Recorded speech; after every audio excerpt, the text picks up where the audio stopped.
تو یہ علم، یہ دین، یہ قرآن اور یہ حدیث، یہ احکام، یہ آپ کو کہاں سے مل رہے ہیں؟ بولو، دینی مدارس سے۔ کہاں سے مل رہے ہیں؟ دینی مدارس سے۔ ان دینی مدارس نے آپ کو نماز اپنی اصلی شکل میں دی، ان دینی مدارس نے آپ کو حج اپنی اصلی شکل میں دیا، اور ان دینی مدارس نے آپ کو قرآن اپنی اصلی شکل میں دیا۔ آج 1450 سال گزرنے کے باوجود اللہ کا قرآن اپنی اصلی شکل میں آپ کے سامنے موجود ہے۔ اللہ کے نبی کی حدیث اپنی اصلی شکل میں موجود ہے۔ اس میں کوئی تحریف نہیں کر سکا، کوئی تبدیل نہیں کر سکا، کوئی تغیر نہیں کر سکا، کوئی ایک دو الفاظ کو اپنی جانب سے اس میں شامل نہیں کر سکا، اور کوئی ایک دو الفاظ کو بیچ میں سے حذف نہیں کر سکا۔ تو یہ علماء کی، یہ اہل دین کی، یہ اہل علم کی، یہ اہل قرآن کی، اور یہ ان لوگوں کی اہل سنت کی کاوشیں ہیں کہ جنہوں نے اللہ کے قرآن کو بھی سنبھالا، اللہ کے نبی کے فرمان کو بھی سنبھالا، اللہ کے دین کے احکام۔ ہمارے سامنے اس وقت اسٹیج کی زینت ہے ولی کامل، پیر طریقت، رہبر شریعت، صاحبزادہ حضرت مولانا قاری عزیز الرحمن رحیمی صاحب، شیخ الحدیث، جامعہ دارالقرآن فیصل آباد۔ یہ خاندان بڑا عظیم خاندان ہے، جن سے اللہ رب العزت نے خدمت قرآن کا بہت بڑا عظیم کام لیا ہے۔ حضرت قاری یاسین صاحب سے پوری دنیا کے مسلمان واقف ہیں، اور ان کی خدمات قرآن کریم کے حوالے سے پوری دنیا کے اندر پھیلی ہوئی ہیں۔ اس خاندان کو اللہ رب العزت نے بہت ہی نوازا ہے۔ ہمارے سامنے حضرت موجود ہیں، اور بہت کم عمر کے اندر اللہ رب العزت نے ان کو بہت بڑے مرتبے سے نوازا ہے۔ میری مراد صاحبزادہ حضرت مولانا قاری عزیز الرحمن رحیمی صاحب، خلیفہ مجاہد حضرت سید نفیس الحسینی شاہ صاحب، اسی طرح خلیفہ مجاہد حضرت مولانا مفتی حسن صاحب دامت برکاتہم العالیہ۔ میں ان سے ملتمس ہوں کہ وہ مائک پر تشریف لائیں اور آپ حضرات کے سامنے اپنے مخصوص انداز میں اپنے خیالات کا اظہار فرمائیں۔ محترم جناب صاحبزادہ حضرت مولانا قاری عزیز الرحمن رحیمی صاحب، شیخ الحدیث، جامعہ دارالقرآن فیصل آباد۔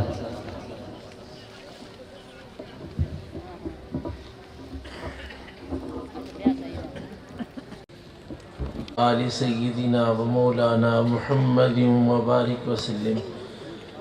اللہم صلی وسلم وبارک علی سیدنا و مولانا محمد وعلی آلہ و اصحابہ کما تحب و ترضى عدد ما تحب و ترضى۔ الحمد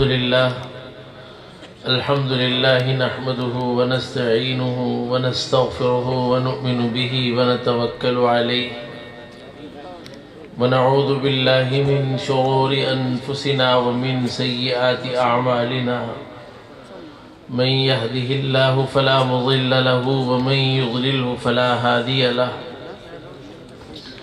وأشهد أن لا إله إلا الله وحده لا شريك له، وأشهد أن سيدنا وسندنا وحبيبنا وشفيعنا ومولانا محمدا عبده ورسوله،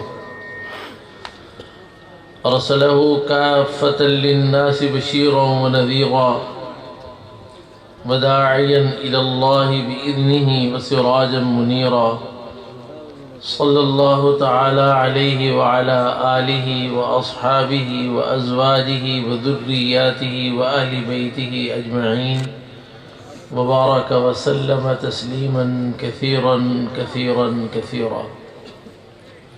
أما بعد، فأعوذ بالله من الشيطان الرجيم. بسم الله الرحمن الرحيم. إنا نحن نزلنا الذكر وإنا له لحافظون. صدق الله مولانا العظيم، وبلغنا رسوله النبي الأمي الكريم، ونحن على ذلك لمن الشاهدين والشاكرين والآمنين، والحمد لله رب العالمين. تمام حضرات پوری توجہ اور محبت، ادب اور شوق کے ساتھ ایک مرتبہ درود شریف پڑھ لیں۔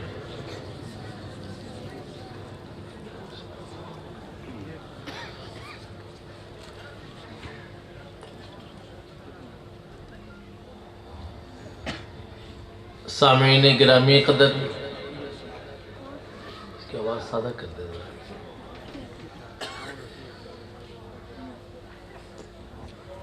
معزز علماء کرام،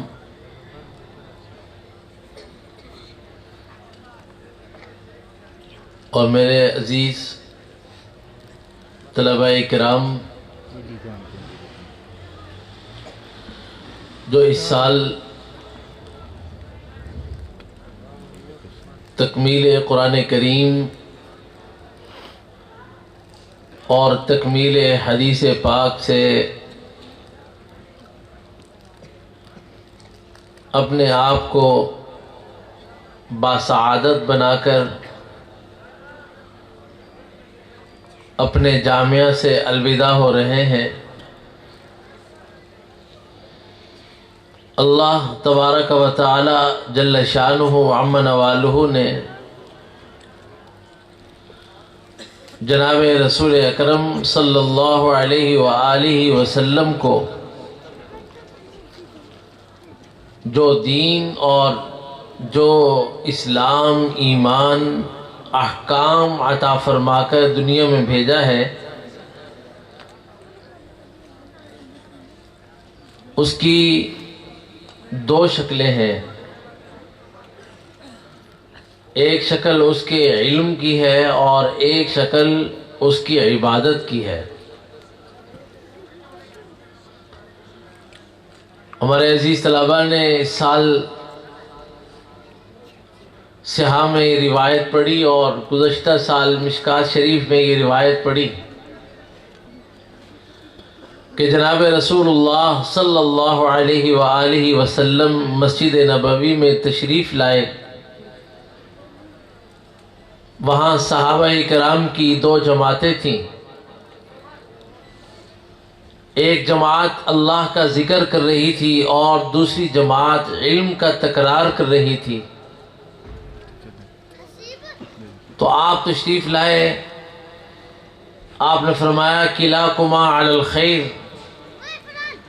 کہ تم دونوں ہی سراپا خیر ہو، لیکن آپ پھر اس مجلس میں جا کر تشریف فرما ہوئے جس مجلس میں علم کے مسائل کا تکرار ہو رہا تھا، اور آپ نے فرمایا کہ انما بعثت معلما، کہ مجھے تو دنیا میں معلم بنا کر کے بھیجا گیا ہے۔ اور طالب علم کے لیے آپ نے فرمایا کہ من خرج لطلب العلم فهو فی سبیل اللہ حتی یرجع، کہ وہ آدمی، وہ طالب، وہ طالبہ جو اپنے گھر سے علم دین حاصل کرنے کے لیے نکلا، خوب اچھی طرح سمجھ لو کہ وہ اللہ کے راستے میں ہے، یہاں تک کہ وہ اپنے گھر واپس لوٹ جائے۔ طالب علم کا، طالبہ کا، اور اپنے گھر سے نکل کر علم پڑھانے والے استاد کا اپنے گھر سے آ کر پڑھنا اور اپنے گھر سے آ کر پڑھانا، یہ نص سے مبارک سے ثابت ہے کہ وہ اللہ کے راستے میں ہے۔ حضور اکرم نبی کریم صلی اللہ علیہ وآلہ وسلم کا ارشاد ہے، آپ نے فرمایا کہ طالب علم اور علماء کے لیے سمندر کی مچھلیاں تک اس کے لیے استغفار کرتی ہیں اور دعائیں کرتی ہیں۔ اللہ کی بارگاہ میں علم کا بہت بڑا درجہ ہے۔ اللہ تبارک و تعالی نے قرآن کریم میں اہل علم کے لیے بڑے بڑے فضائل کا ذکر فرمایا ہے۔ ایک جگہ پر فرمایا کہ انما یخشی اللہ من عبادہ العلماء، اور ایک جگہ پر فرماتے ہیں والذین اوتوا العلم درجات، کہ ہم نے اہل علم کو بڑے بڑے فضائل کے مرتبوں پر فائز کیا ہے۔ ہمارے عزیز طلباء نے اس سال بخاری شریف پڑھی۔ بخاری شریف کا کتاب العلم جہاں شروع ہوتا ہے اور امام بخاری رحمۃ اللہ علیہ نے قرآن کریم کی آیت ذکر کی والذین اوتوا العلم درجات، تو امام قسطلانی رحمۃ اللہ علیہ نے ارشاد الساری میں اس مقام پر لکھا ہے اپنی سند کے ساتھ فرمایا کہ جناب رسول اللہ سب کہو صلی اللہ علیہ وسلم، آپ نے فرمایا کہ اس میری امت کے علماء کا اللہ کے دربار میں اتنا درجہ اونچا ہے کہ ایک عام مومن اور ایک عالم، ان کے درجات کے درمیان 500 درجات کا فرق ہے، اور ان 500 درجات میں ہر 2 درجوں کے درمیان اتنا ہی فاصلہ ہے جتنا تم زمین اور آسمان کے درمیان فاصلہ دیکھ رہے ہو۔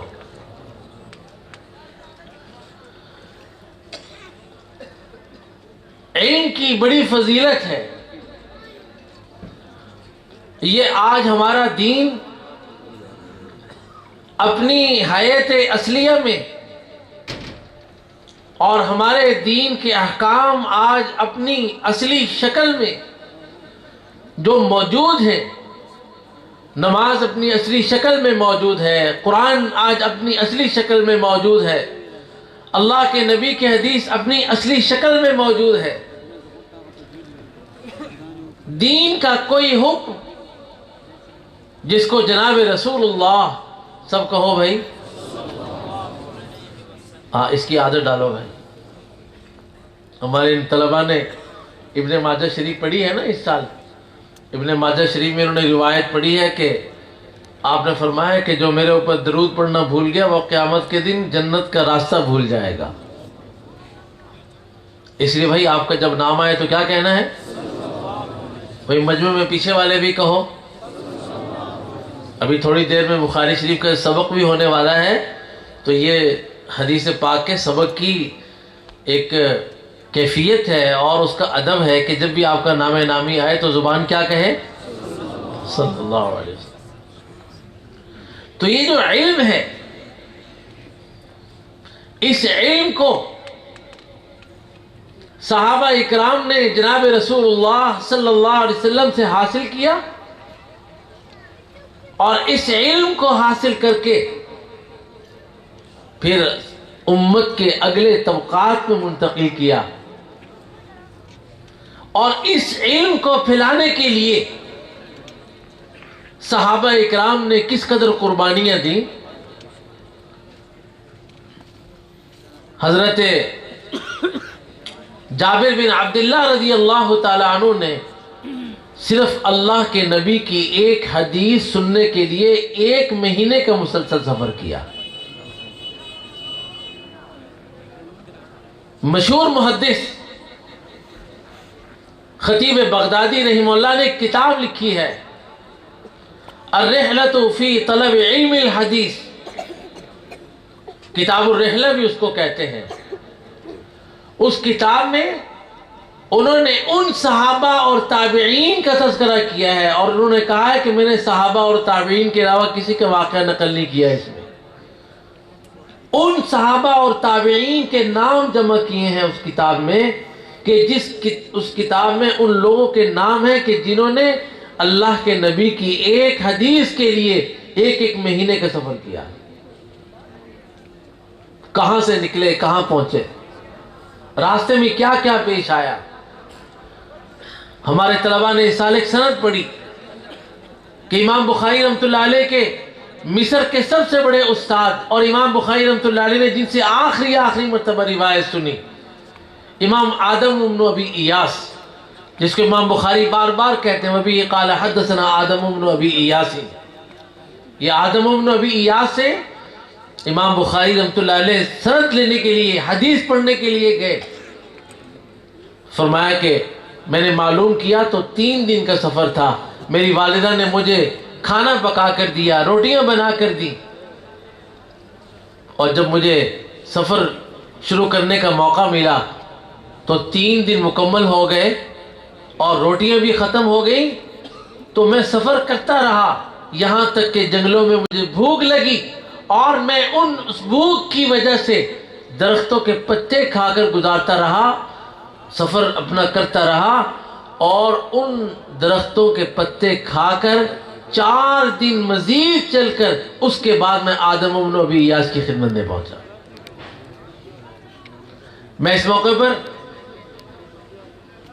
والدین سے اور اپنے ان طلبہ اور طالبات سے ایک بات عرض کرتا ہوں کہ جس کتاب کو، قرآن کریم کو آج آپ نے ایک جگہ پر ایک چھت کے نیچے بیٹھ کر پڑھا اور بیسیوں ہزار احادیث کو ایک چھت کے نیچے اپنے کئی چند مشائخ کے سامنے بیٹھ کر پڑھا، وہ لینے کے لیے امام بخاری اور دنیا کے محدثین کو کہاں کہاں جانا پڑا، کتنی مشقت اٹھانی پڑی۔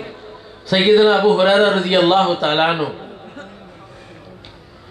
سب سے بڑے حدیث کے راوی ہیں، 5000 سے زائد ان سے روایات ہیں۔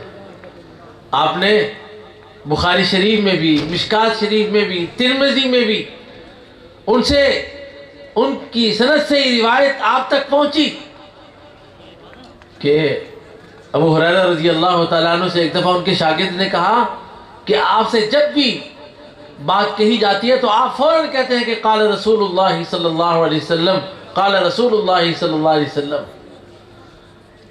تو ابو ہریرہ نے اس کے جواب دیا، نے کہا کہ لوگ کہتے ہیں کہ اکثر ابو ہریرہ، کہ ابو ہریرہ نے بڑی کثرت سے روایات کا سلسلہ شروع کیا ہوا ہے بیان کرنا۔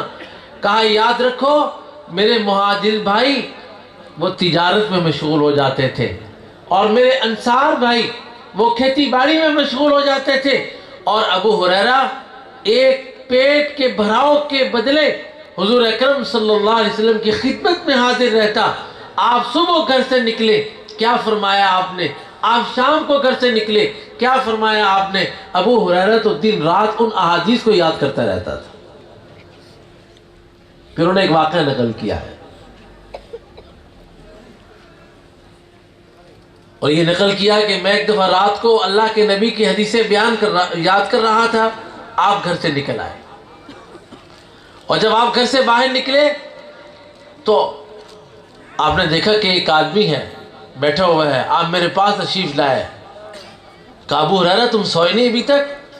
کہا یا رسول اللہ میں آپ نے جو کچھ دن میں ارشاد فرمایا میں اس کو بیٹھ کر یاد کر رہا ہوں۔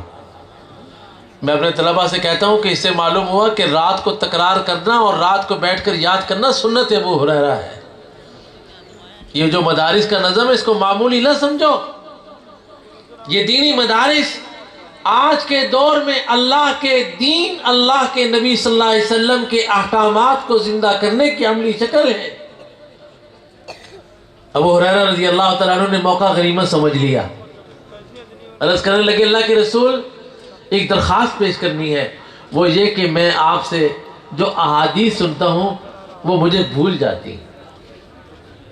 کہتے حضور اکرم صلی اللہ علیہ وسلم نے، ایک روایت میں آتا ہے کہ اپنے کندھے سے چادر اتاری، اور ایک روایت میں آتا ہے کہ ابو ہریرہ رضی اللہ تعالیٰ عنہ نے اپنے کندھے سے چادر اتار کر اس کو بچھایا، تو آپ نے اس میں پڑھا جو اللہ نے چاہا، پڑھ کر اس پر پھونکا۔ آپ نے فرمایا کہ ابو ہریرہ اس کو اپنے سینے کے ساتھ لگا لو۔ حضرت ابو ہریرہ نے اس کو اپنے سینے کے ساتھ لگایا، کہتے ہیں فما نسیت شیئا بعد، اس کے بعد پھر میں اللہ کے نبی کی کوئی حدیث نہیں بھولا، پھر مجھے حدیثیں یاد رہی۔ تو یہ علم، یہ دین، یہ قرآن اور یہ حدیث، یہ احکام، یہ آپ کو کہاں سے مل رہے ہیں؟ بولو، دینی مدارس سے۔ کہاں سے مل رہے ہیں؟ دینی مدارس سے۔ ان دینی مدارس نے آپ کو نماز اپنی اصلی شکل میں دی، ان دینی مدارس نے آپ کو حج اپنی اصلی شکل میں دیا، اور ان دینی مدارس نے آپ کو قرآن اپنی اصلی شکل میں دیا۔ آج 1450 سال گزرنے کے باوجود اللہ کا قرآن اپنی اصلی شکل میں آپ کے سامنے موجود ہے۔ اللہ کے نبی کی حدیث اپنی اصلی شکل میں موجود ہے، اس میں کوئی تحریف نہیں کر سکا، کوئی تبدیل نہیں کر سکا، کوئی تغیر نہیں کر سکا، کوئی ایک دو الفاظ کو اپنی جانب سے اس میں شامل نہیں کر سکا، اور کوئی ایک دو الفاظ کو بیچ میں سے حذف نہیں کر سکا۔ تو یہ علماء کی، یہ اہل دین کی، یہ اہل علم کی، یہ اہل قرآن کی، اور یہ ان لوگوں کی اہل سنت کی کاوشیں ہیں کہ جنہوں نے اللہ کے قرآن کو بھی سنبھالا، اللہ کے نبی کے فرمان کو بھی سنبھالا، اللہ کے دین کے احکام کو بھی سنبھالا، آج میں آپ سے پوچھتا ہوں، آپ کے اس ضلع بکھر میں اور اس ڈویژن میں آپ دیکھیے گا کہ اس ڈویژن میں ایک نہیں، دو نہیں، سینکڑوں سکول ہیں، کالجز ہیں، یونیورسٹیز ہیں۔ پورے پاکستان میں سکول بھی ہیں، کالجز بھی ہیں، یونیورسٹیز بھی ہیں۔ کیا میں پوچھ سکتا ہوں کہ 14 اگست 1947 سے لے کر آج کی اس تاریخ تک پورے پاکستان کی کسی ایک یونیورسٹی نے، پورے پاکستان کے کسی ایک کالج نے، پورے پاکستان کے کسی ایک سکول نے قرآن کا کوئی حافظ تیار کر کے دیا ہو؟ فیسیں تو بڑی بھاری بھاری ہیں۔ آپ کے میاں والی میں بھی سکول ہوں گے، آپ کے لاہور میں بھی سکول ہیں، آپ کے فیصل آباد میں بھی سکول ہیں، ملتان میں بھی ہیں کہ داخل کرانے جاؤ 25,000 روپے ایڈوانس فیس ہے، داخلہ فیس ہے، 5,000 روپے داخلہ فیس ہے اور 10,000 روپے ماہانہ فیس ہے۔ پھر کبھی کسی مد میں، کبھی کسی مد میں اتنے پیسے جمع کراؤ، اتنے پیسے جمع کراؤ، لیکن نتیجہ کیا ہے؟ نتیجہ کچھ بھی نہیں۔ وہ اپنی جگہ پر بیٹھ کر کام کر رہے ہیں، ضرورت ہے، ضرورت کا انکار نہیں، لیکن اگر آپ یہاں آتے ہیں دینی مدارس میں، اپنے بچے کو دینی مدارس میں لا کے داخل کرواتے ہیں، تو مجھے بتاؤ کہ آج تک کسی دینی مدرسے نے زکوٰۃ بھی اکٹھی کی ہو، صدقات بھی اکٹھے کیے ہوں اور قربانی کی کھالیں بھی اکٹھی کی ہوں، آپ سے گندم اور چاول اور چنے بھی اکٹھے کیے ہوں اور پھر کہا ہو کہ لاؤ اتنی داخلہ فیس جمع کراؤ، اتنی ماہانہ فیس جمع کراؤ، اتنا بجلی کا بل آ گیا اتنے پیسے جمع کراؤ، گیس کا اتنا بل آ گیا پیسے جمع کراؤ، ہمارے گودام میں گندم ختم ہو گئی ہے اس گندم کی مد میں اتنے پیسے جمع کراؤ۔ پورے پاکستان میں اللہ کے فضل و کرم سے ایک بھی مدرسہ ایسا نہیں، لیکن ان مدرسے والوں نے آپ سے کچھ لیا نہیں، آپ نے کسی نے 1 روپیہ لا کر دیا، کسی نے 1 من گندم دے دی، کسی نے 1,00,000 روپیہ لا کر دیا اور اپنا بیٹا لا کر دیا۔ میں اپنی اس موقع پر ایک بات آپ سے عرض کرتا ہوں، ہمارے مدرسے میں ایک طالب علم لایا گیا، اس کا والد اپنے بچے کو لے کر آیا، کہنے لگا مولانا صاحب میں اپنے اس بیٹے کو 5-6 سکولوں میں داخل کروا چکا ہوں اور ہر سکول نے یہ کہا کہ یہ آپ کا بچہ پڑھ نہیں سکتا، کسی اور سکول میں لے جاؤ۔ میں دوسرے سکول سے تیسرے سکول میں لے گیا، تیسرے سے چوتھے میں لے گیا، چوتھے سے 5ویں میں لے گیا۔ میں بڑا پریشان ہوں، میں بڑا تنگ ہوں، میں چاہتا ہوں کہ اب اس کو کسی مدرسے میں بھی داخل کروا دوں۔ لوگ بھی اخیر میں لے کر آتے ہیں نا مدرسے میں، شروع میں سکول کا سارا مزہ چکھ لیتے ہیں، جو سکول میں نہیں چل رہا لو جی مدرسے کے حوالے کر دو، اور مدرسہ پھر کیا کرتا ہے؟ ہم نے اس بچے کو پڑھانا شروع کیا، اللہ کا فضل متوجہ ہوا، اللہ کی رحمت متوجہ ہوئی، اللہ نے کرم کیا، وہ بچہ صرف 9 مہینے میں پورے قرآن کا حافظ بن گیا۔ میں نے اس کے والد کو بلوایا، میں نے اس کے والد کو بلا کے کہا کہ اس بیٹے کے بازو پکڑو، جن جن سکول کے پرنسپل نے، اساتذہ نے آپ سے یہ کہا کہ یہ بچہ پڑھ نہیں سکتا، اس کو ریاضی نہیں آتی 4تھی کی، اس کو 3ری کی انگلش نہیں آتی، اس کو لکھنا نہیں آتا، یہ پڑھنا نہیں جانتا، یہ پڑھ نہیں سکتا، اس کو لے جاؤ اپنے گھر، ہمارے پاس سے یہ خارج ہے۔ میں نے کہا جاؤ اس سکول والے کو دکھاؤ، ایک ایک استاد کو دکھانا کہ تم نے 2 سال بھی لگوائے، مجھ سے فیسیں بھی لی، پیسے بھی لیے، اور مجھ سے تم نے طرح طرح کے مد میں اکٹھے پیسے لیے، اور میں ایک مدرسے میں لے کر گیا، اور 9 مہینے میں اس مدرسے نے میرے بیٹے کو دنیا کی سب سے بڑی اللہ تبارک و تعالیٰ کے خزانوں کی کتاب قرآن 9 مہینے میں 6,000 سے زائد آیات اس کے سینے میں جمع کر دی۔ بتاؤ دینی مدارس نے کیا دیا تمہیں؟ آج میاں والی، آج پاکستان، پورے پاکستان کی کوئی مسجد ایسی ہے کہ جس مسجد کے نمازیوں نے یہ کہا ہو کہ ہم رمضان میں امام تلاش کرتے رہے، ہمیں تراویح میں پڑھانے کے لیے امام نہیں ملا، ہمیں حافظ نہیں ملا، ہمیں قاری نہیں ملا، ہمیں درس قرآن دینے کے لیے عالم نہیں مل رہا، ہمیں فتویٰ دینے کے لیے کوئی مفتی نہیں مل رہا۔ میں اس موقع پر آپ سے ایک بات پوچھتا ہوں، آپ کے کالجز میں، آپ کے یونیورسٹیز میں کیا سکھاتے ہیں؟ ڈاکٹر بن رہے ہیں، انجینئر بن رہے ہیں۔ یہ تمام کے تمام لوگ، یہ ضرورت ہے۔ دیکھو میں ضرورت کے انکار نہیں کرتا۔ ایک ڈاکٹر دنیا میں آپ کے سکول، کالج، یونیورسٹی میں جو لوگ پڑھ رہے ہیں اور پڑھا رہے ہیں، وہ فارغ ہو کر اپنے فن کی قیمت پہلے وصول کرتے ہیں اور آپ کی رہنمائی بعد میں کرتے ہیں۔ آپ کسی ڈاکٹر کے پاس جاتے ہیں اور ڈاکٹر سے کہتے ہیں کہ میری آنکھ میں درد ہے، آپ ڈاکٹر سے کہتے ہیں کہ میرے کان میں درد ہے، آپ ڈاکٹر سے کہتے ہیں کہ میرے سر میں درد ہے، وہ کہے گا کہ پہلے میری 2000 روپے یہاں پر فیس رکھو۔ جتنا بڑا ڈاکٹر ہوگا، بھائی بھائی میری طرف دیکھو، میری طرف توجہ کرو، وہ کیا کہے گا کہ فیس میری پہلے رکھو، پھر اس کے بعد آپ کو نسخہ لکھ کر دے گا، دوائی نہیں دے گا، آپ کو نسخہ لکھ کر دے گا۔ آپ کا بیٹا تڑپ رہا ہے، آپ تڑپ رہے ہیں، آپ کی جیب میں پیسے نہیں ہیں۔ خود میرے ساتھ واقعہ پیش ہے، ہمارے مدرسے کے ایک استاد کا آپریشن تھا، ہم ڈاکٹر کے پاس گئے، ہم نے کہا اس کا آپریشن فوری کر دیں، ہم پیسوں کا انتظام کر رہے ہیں۔ اس نے کہا کہ جب آپ کے پاس پیسوں کا انتظام ہو جائے تو مریض کو لے آئیے گا۔ انجینئر کے پاس چلے جائے، اسے کہے کہ مجھے یہ 3 مرلے کا میرا گھر ہے، اس کا ذرا اسکیچ بنا دے، وہ کہیں گے لے آؤ یہاں پر 50,000 روپے رکھو، پھر میں آپ کو بنا کے دوں گا۔ بتاؤ ایسے ہے کہ نہیں؟ میں غلط تو نہیں کہہ رہا؟ بولو بھائی، ڈاکٹر اپنی فیس لے رہا ہے کہ نہیں لے رہا؟ بولو، انجینئر فیس لے رہا ہے کہ نہیں لے رہا؟ آپ کسی مدرسے میں آ کر فتویٰ پوچھتے ہیں، طلاق کا فتویٰ پوچھتے ہیں، وراثت کا مسئلہ پوچھتے ہیں، نماز کا مسئلہ پوچھتے ہیں، روزے کا مسئلہ پوچھتے ہیں، آپ حج کا مسئلہ پوچھتے ہیں۔ کسی مفتی نے کہا ہے کہ اتنی فیس جہاں پر جمع کراؤ پھر میں تمہیں مسئلہ بتاؤں گا؟ میرے علم میں پاکستان کے وہ مفتی بھی ہیں جو ساری رات فون کھول کر سوتے ہیں، رات کو 2 بجے بھی ٹیلی فون کر لو وہ فوراً اپنا فون اٹھا لیتے ہیں۔ میرے استاد حضرت مولانا مفتی محمد یونس صاحب رحمہ اللہ بھی، جن کا انتقال ہوا، میں نے جب بھی رات کو کبھی ان کو فون کیا، دوپہر کی گہری نیند میں ان کو فون کیا، دوسری بیل پہ ٹیلی فون اٹھا لیتے تھے۔ میں نے ایک دفعہ ان سے کہا، میں نے کہا استاد جی، میرے استاد تھے وہ، میں نے کہا کہ آپ آرام کیوں نہیں کرتے، آپ فون کیوں نہیں بند کر دیتے؟ کہنے لگے یار میں اپنا نمبر کھول کر سوتا ہوں، رات کو کسی بھی آدمی کو کوئی مسئلہ پیش آ جائے تو اس کو پریشانی کا سامنا نہ کرنا پڑے۔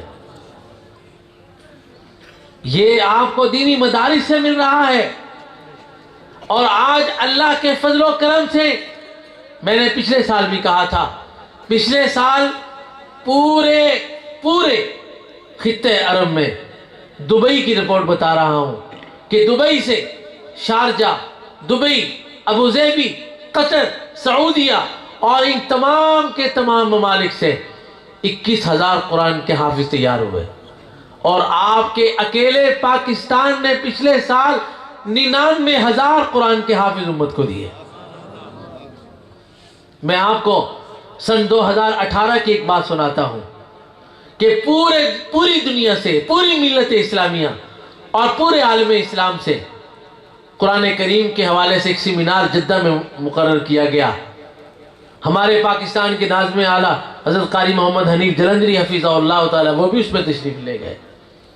تو رابطہ عالم اسلامی کے جنرل سیکرٹری نے کھڑے ہو کر بڑے فخر سے بتایا، اس نے کہا کہ الحمدللہ سعودی عرب سے، مکہ مکرمہ اور مدینہ طیبہ سے 7,000 قرآن کے حافظ تیار ہوئے ہیں۔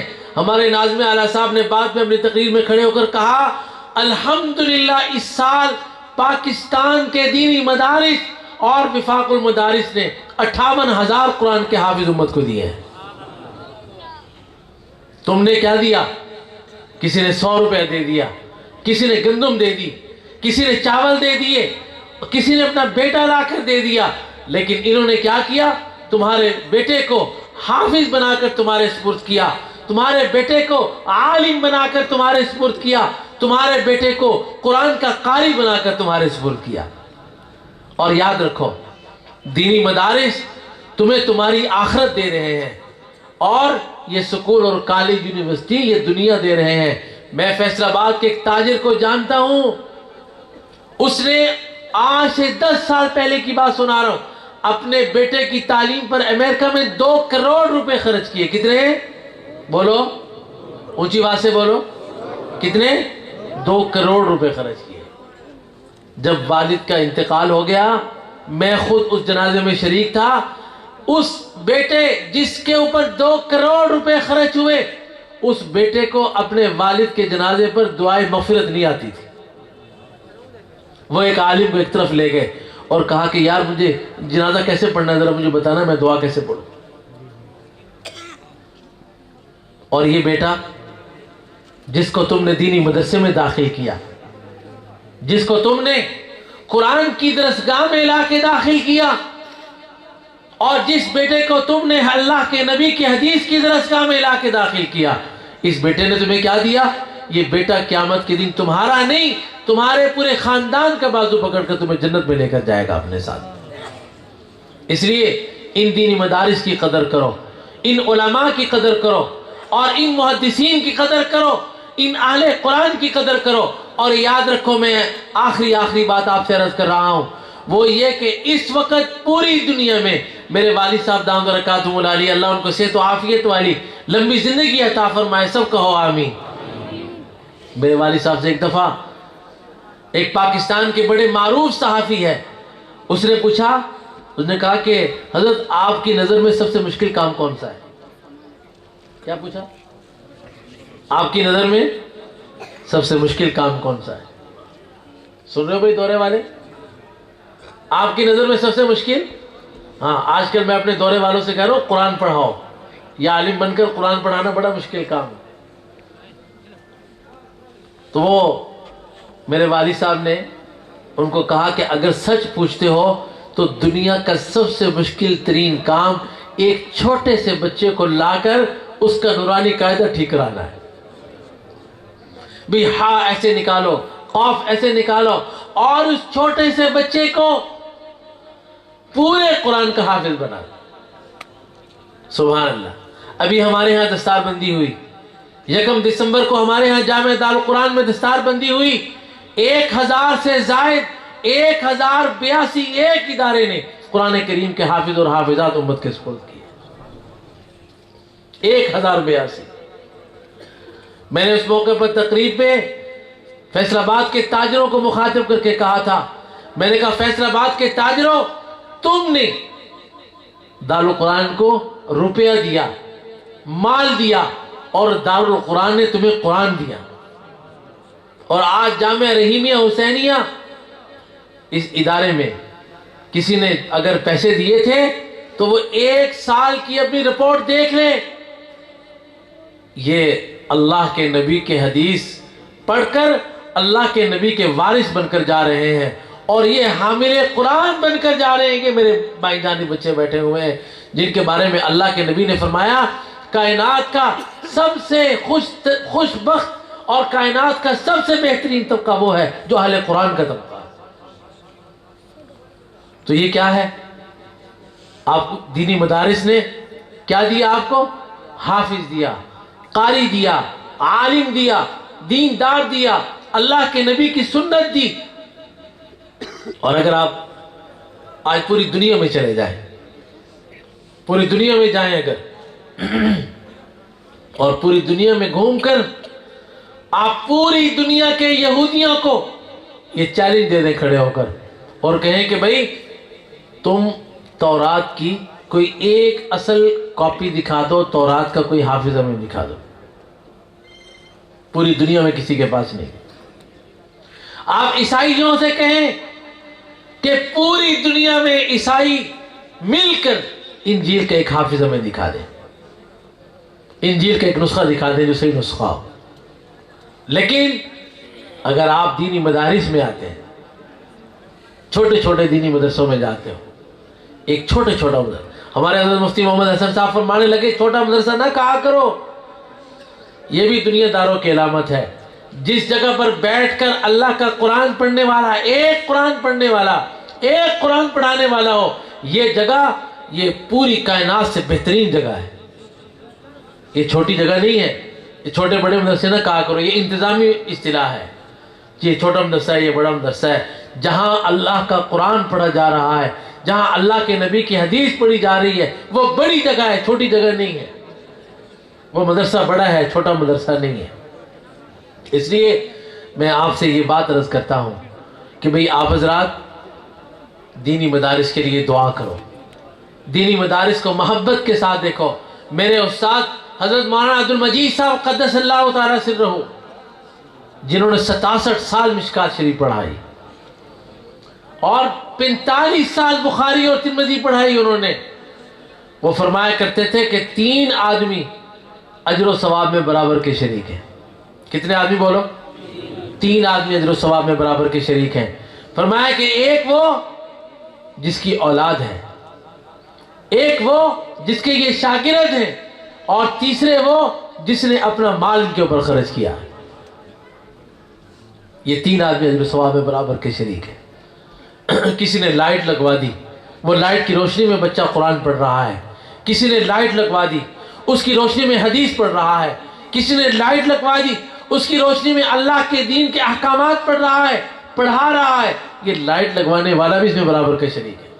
ہمارے حضرت مفتی محمد حسن صاحب حفظہ اللہ فرمانے لگے ایک دن، وہ فرمانے لگے کہ بھائی یہ تو بڑی بات ہے، میں تو کہتا ہوں اگر دینی مدرسوں کے طلباء کی ایک لقمے کی خدمت بھی کسی نے کر لی تو یہ بھی ثواب برابر کے شریک ہے۔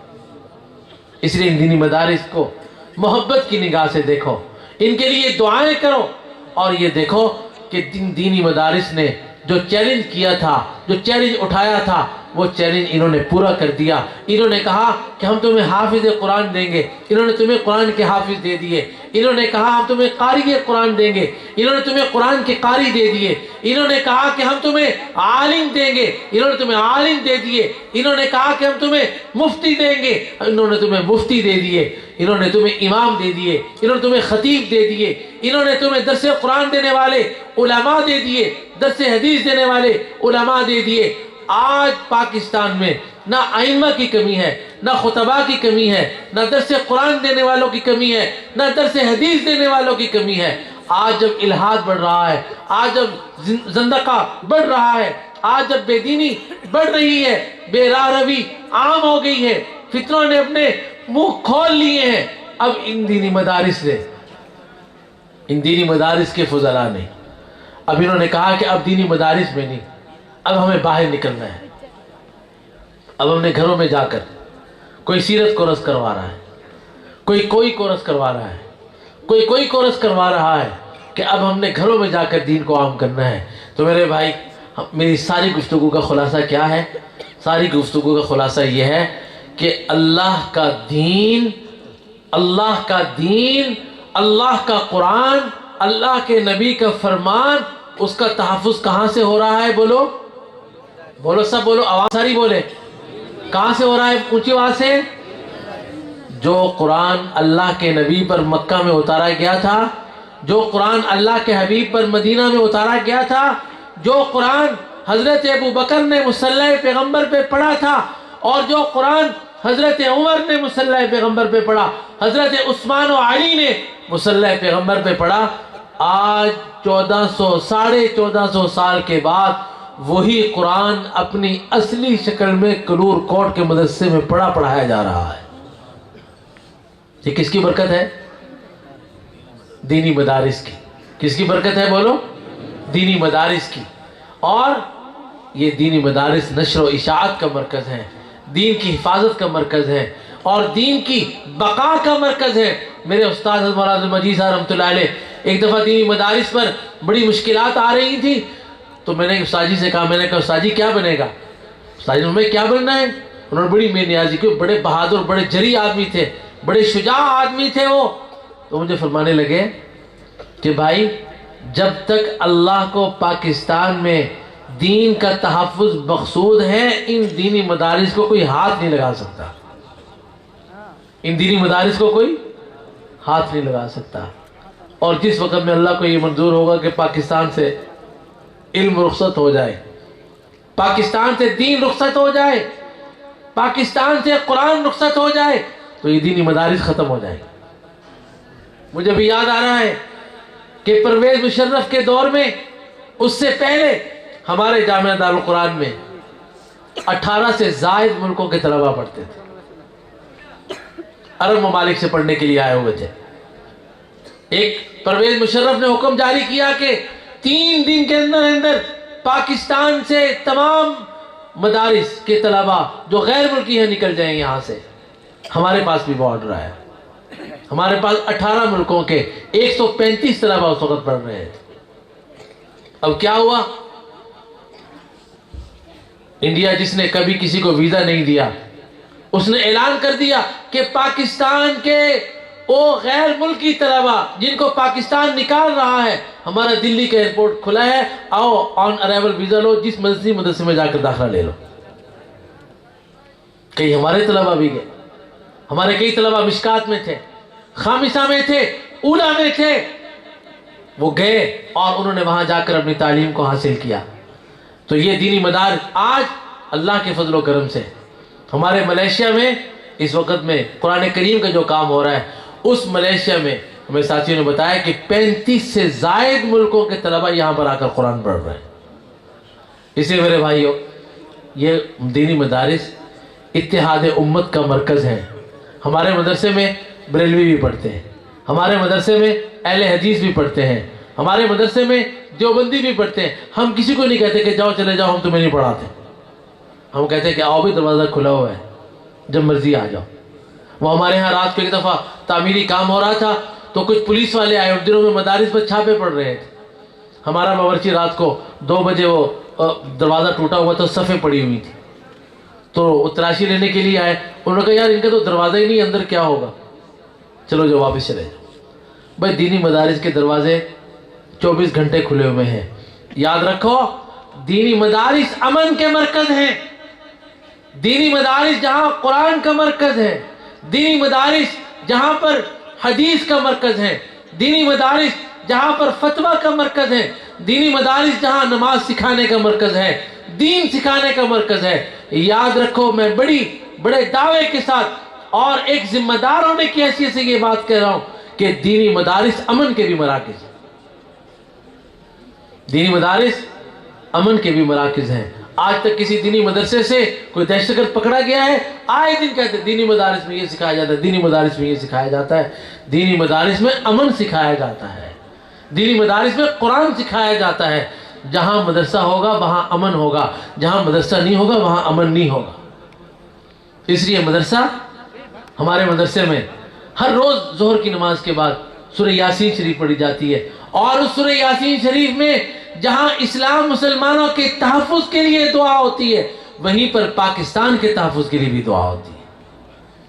تو یہ پاکستان کے تحفظ کے لیے بھی وہاں دعا ہو رہی ہے، پاکستان کے حکام کے لیے بھی دعا ہو رہی ہے، پاکستان کے امن کے لیے بھی دعا ہو رہی ہے، پاکستان کی معیشت کے لیے بھی دعا ہو رہی ہے۔